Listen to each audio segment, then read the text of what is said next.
Last week, a seasoned political watcher told us that after Mitt Romney's de facto anointment as the Republican presidential nominee, the political press would be filling its headlines with the inconsequential until the conventions. He said desperate reporters would hyperventilate over trivial matters.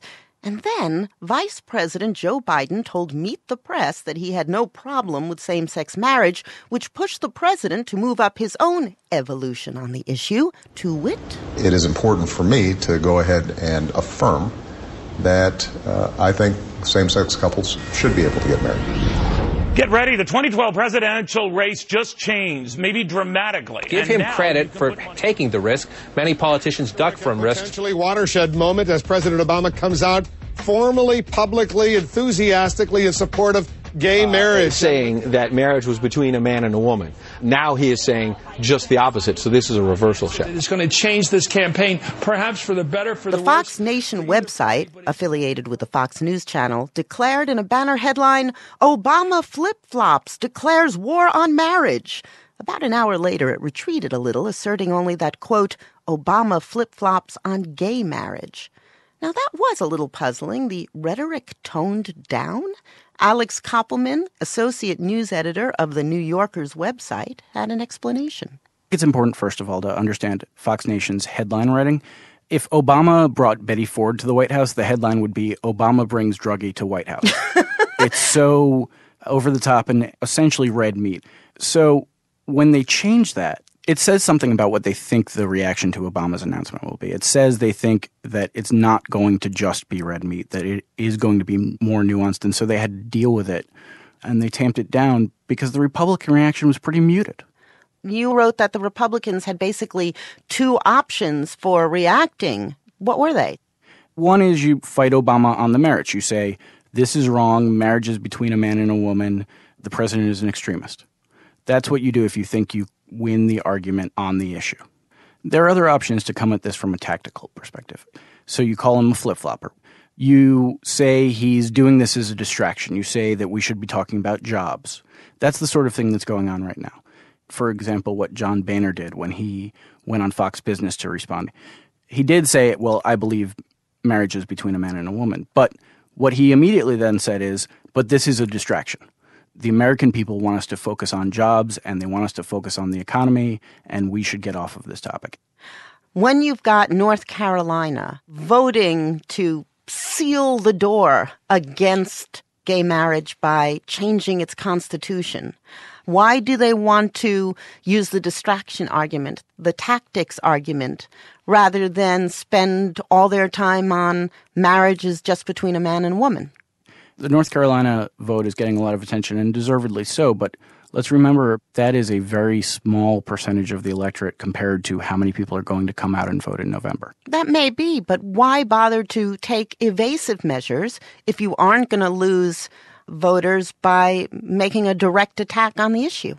It really looks like they're playing more of a wait-and-see game.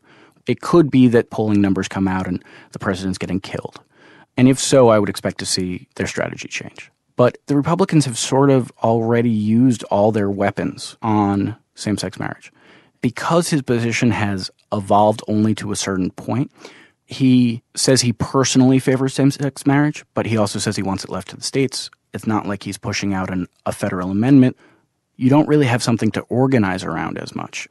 On the other hand, what you do have is a base for Obama that's not as energized about him as it could be. And issues like this, where you have this big public statement, this history-making thing, it reminds people of what they felt about Obama in 2008. The worry is if you then fight him on it, that just makes his base all the more fired up about him. You increase the turnout for him. You increase the fundraising for him. And by doing that, it backfires on you. You know, journalist Mark Halperin said something kind of interesting on MSNBC's Morning Joe after Obama's announcement. I think that the media is as divided on this issue as the Obama family, which is to say not at all. Right. And so he's never going to get negative coverage for this.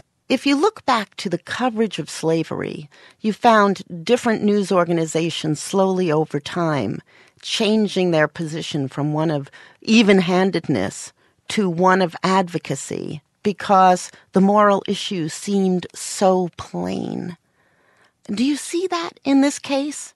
The country is still divided, but we see the way the polls are moving. We see a sharp generational shift. I think the shift actually makes it less pressing for some reporters because you're not the only one out there on the barricade saying we have to do something about this. You're the one looking out and saying this is going to happen. It's just a matter of time.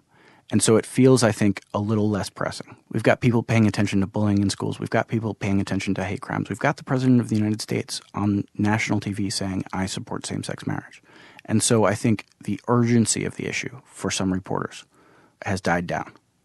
I think it is sort of the natural human reaction, especially for reporters who we all imagine ourselves as crusading journalists. But it's not as exciting to fight a fight that you feel is already going to be won. Alex, thank you very much. Thanks for having me. Alex Koppelman is Associate News Editor of The New Yorker's website. I learned of Mark Halperin's Morning Joe remarks from the conservative media watchdog site Newsbusters, which cited it as evidence of liberal bias in the media.